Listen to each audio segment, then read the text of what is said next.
ఏంటో కానీ ఈ పచ్చళ్ళు చేస్తే మా ఇంట్లో మారు మాట్లాడకుండా తినేస్తారు. ఏ పచ్చడి చేసినా, ఏం చేయాలి, ఏం కూర వండాలని మా పిల్లల్ని అడిగి మరీ వండుతాను.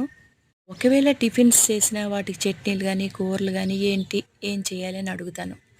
ఈ పచ్చడి చేస్తే మారు మాట్లాడకుండా చక్కగా తినేస్తారు. అంత బాగుంటుందన్నమాట.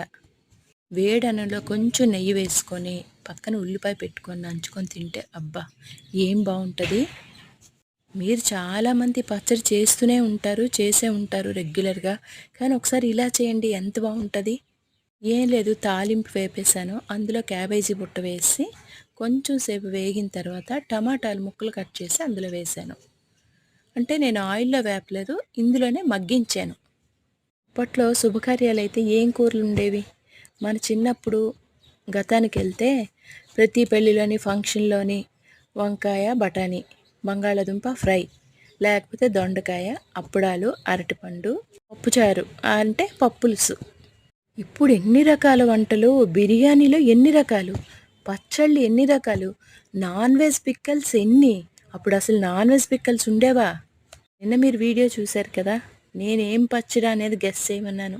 మీరు గెస్సింగ్ కరెక్టేనా మీరు చేసింది? అదే క్యాబేజీ టమాటో పల్లీ పచ్చడి.